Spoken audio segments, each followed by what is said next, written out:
हाँ, क्लास 10 के बच्चों गुड मॉर्निंग। देखिए, कल हम आप लोगों को रसखान जी द्वारा रचित रसखान ग्रंथावली से सवये को पढ़ाए थे, जो सवये आपके पाठ में है।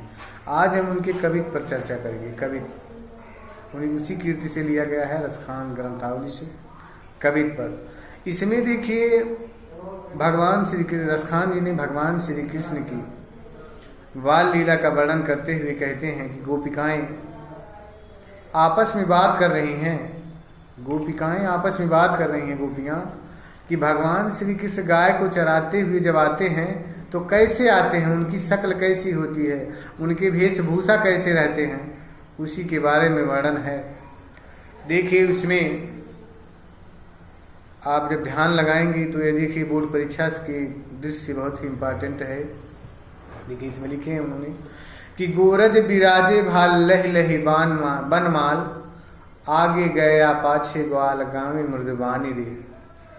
और तैसी धुनि बांसुरी की मधुर मधुर जैसी, और बंक चितवनि मंद मंद मुस्कान रे। कदम बिटप के निकट तटनी के तट, अटा चढ़ी चाहे पीत पट फहरान री।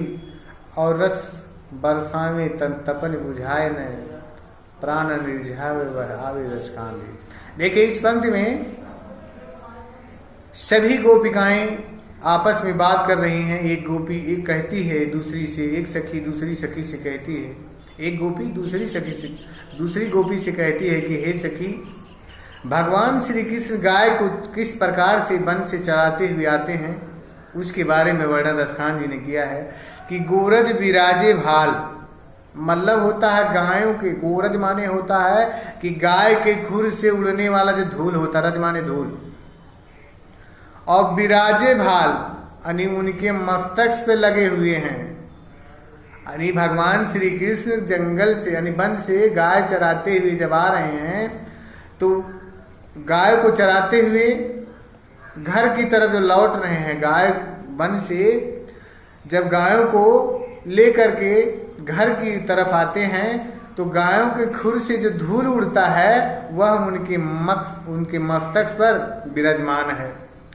और लह लही बनमाल, और उनके गले में बन की माला सुशोभित हो रही है। और आगे गया पाछे ग्वाल गावे मृदुबानी रे। कह रहे आगे आगे गायें चल रही हैं, पीछे पीछे ग्वाले चल रहे हैं, और मृदुल वाणी में, मधुर वाणी में गीत को गा रहे हैं। और तैसी धुन बांसुरी की मधुर मधुर जैसी, और वैसी ही धुन बांसुरी की मधुर धुन बजा रहे हैं। और बंक चितवन मंद मन मुस्कान रे।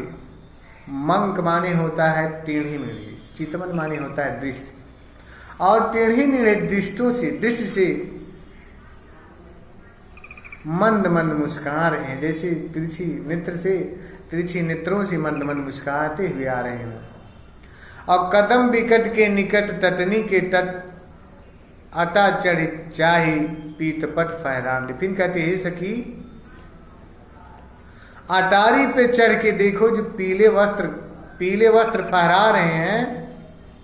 और कदम बिकट के निकट तटनी किनारे, अनेक कदम वृक्ष के पास में और जमुना नदी के किनारे जो पीले वस्त्र फहरा रहे हैं, उसको देखो। अटारी पे चढ़ के, अट्टारिका पे चढ़ के देखो वो पीले वस्त्र किस प्रकार से फहरा रहे हैं। और रस बरसावे तन तपन बुझाए न, वो ऐसे फहरा रहे हैं जैसे हमारे शरीर की तपन को दूर कर रहे हों और हमारे नेत्रों को प्रसन्नता मिल रही हो। और प्राण निरिझावे वह आवे रसखान री, और हमारे प्राणों को प्रसन्न कर रहे हैं, खुश कर रहे हैं, और हमको आनंदित कर रहे हैं। एक बार और देख लीजिए इसको। गोरज बिराजे भाल लह लही बनमाल। देखिए, इस कविता में रसखान जी ने वर्णन किया है कि एक गोपी दूसरी गोपी से कहती है कि हे सखी, गोरज बिराजे भाल, यानी गायों के खुर से उड़ने वाले धूल उनके मस्तक पर विराजमान है। यानी भगवान श्री कृष्ण वन से गायों को चराते हुए जो घर की तरफ आ रहे हैं तो गायों के खुर से उड़ने वाले धूल उनके मस्तक पर विराजमान है, सुशोभित हो रहे हैं। और लह लही बनमाल, और वो उनके गले में बन की माला से शोभित है। आगे गया पाछे ग्वाल गावी मृदुबानी रे, आगे आगे गायें चल रही हैं और पीछे पीछे ग्वाले मृदुल वाणी में गा रहे हैं, मधुर आवाज में गा रहे हैं। तैसी धुन बांसुरी की मधुर मधुर जैसी, और वैसे गा रहे हैं जैसे बांसुरी की मधुर ध्वनि बज रही है, उसी के समान गा रहे हैं। और बंक चितवन मंद मंद मुस्कान दे, और भगवान श्री कृष्ण अपने टेढ़े मेढ़े दृष्टि से मंद मंद मुस्कुराते हुए आ रहे हैं। और कदम बिटप के निकट तटनी के तट अटा चढ़ चाही पीत पट फहरान दे। एक सखी फिर कहती है कि हे सखी, अनेक कदम वृक्ष के पास और जमुना के किनारे देखो पीले वस्त्र फहरा रहे हैं। अपने अट्टालिका के पे चढ़ करके, अट्टालिका पटारी पे चढ़ के देखो ना। और रस बरसावे तपन बुझत नयन, यानी उसको देखने से हमारे नेत्र और हमारे शरीर की तपन बुझ जाएगी, आनंदित हो जाएगी। और प्राण निरिझाओ आवे रसखान ने, रसखान जी कहते हैं कि हमारे प्राण प्रसन्न हो रहे हैं, यह देखकर हमारे प्राण प्रसन्न हो रहे हैं। तो देखिए आप लोगों का रसखान जी का ये सवये और कविता आपका जो है खत्म हो गया है। अब कल के वीडियो में हम बिहारी लाल जी के जीवन परिचय के बारे में थोड़ा बता दे रहे हैं, कल इन पर चर्चा करेंगे। देखिए बिहारी लाल जी रीतिकाल के कवि थे। ये हिंदी काव्य साहित्य के इतिहास में जन्म लेने वाले ऐसे कवि थे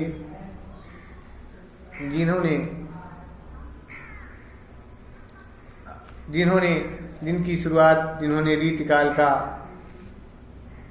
रीतिकाल के कवियों में इनका नाम गिना जाता है। और इनका जन्म बसुआ गोविंदपुर में सन 1603 ईस्वी में हुआ था। इनके पिता का नाम केशव राम चौबे था। यह बचपन से ही बहुत कुशाग्र बुद्धि के थे और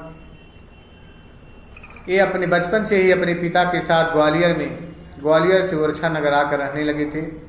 और यहाँ पर इन्होंने आचार्य केशव दास से काव्य शास्त्र की शिक्षा प्राप्त की थी।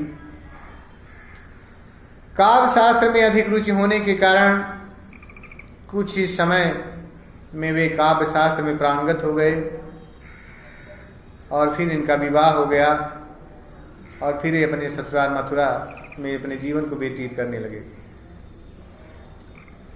बिहारी जयपुर के मिर्जा राजा जयसिंह के दरबारी कवि थे। एक बार राजा जयसिंह अपनी नई रानी के प्रेम में इतना मग्न हो गए कि अपने राजकार्यों से उनका मन विरक्त हो गया। तब कवि बिहारी ने एक दोहा लिखकर उनके पास भेजा।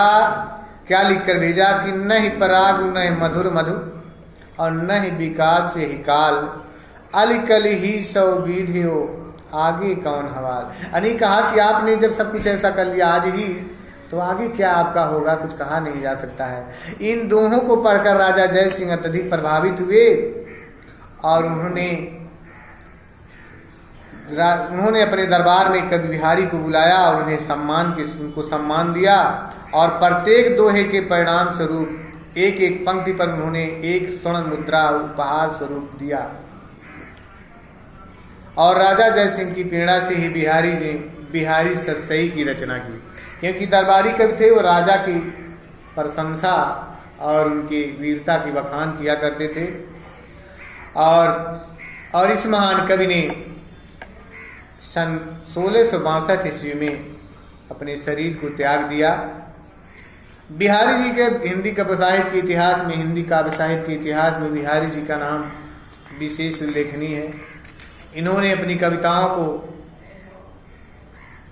ऐसे तर्क वितर्क से लिखा कि इन्होंने लिखा, इनके बारे में लोगों ने लिखा है कि इन्होंने गागर में सागर भर दिया था। इनके हर एक पंक्ति के अलग अलग अर्थ। इन्होंने नीति, श्रृंगार, भक्त पर अपने विचारों को जिस प्रकार से प्रकट किया है वैसा अन्य लेखक के लिए असंभव है। इनकी रचना बिहारी जी की एकमात्र रचना बिहारी सतसई है। बिहारी सतसई में उन्होंने मुक्तक काव्य की रचना की और जिसके माध्यम से इन बिहारी जी ने अपनी रचना में छोटे छंदों का भी प्रयोग किया और जिसमें उनकी श्रृंगारिकता की भावना झलकती दिखाई देती है। देखिए, बिहारी जो थे भक्ति और नीति और श्रृंगार के कवि थे। राजा की नीतियों और भक्ति भावना और श्रृंगारिकता का उन्होंने नायक और नायिका के जीवन का संपूर्ण चित्रण इन्होंने अपने कविताओं के माध्यम से खींचा है। बिहारी जी वास्तव में भगवान श्री कृष्ण की भक्ति में मग्न हुआ करते थे और उन्होंने भगवान गोपिकाओं और भगवान श्री कृष्ण के बारे में अपनी कविताओं को भक्ति के माध्यम से श्रृंगारिकता के माध्यम से व्यक्त किया है, जो आपको अगली कल वीडियो में हम आपको पढ़ाएंगे। आज आप इनके बारे में थोड़ा आप लोग पढ़ लीजिएगा, क्योंकि बिहारी लाल जी ऐसे कवि थे जिन्होंने श्रृंगारिकता का जो अपने हृदय वेदना से जो भाव को प्रकट किया है, अन्य कवि के लिए असंभव है। Thank you. चलिए हम कल आपको भक्ति और नीति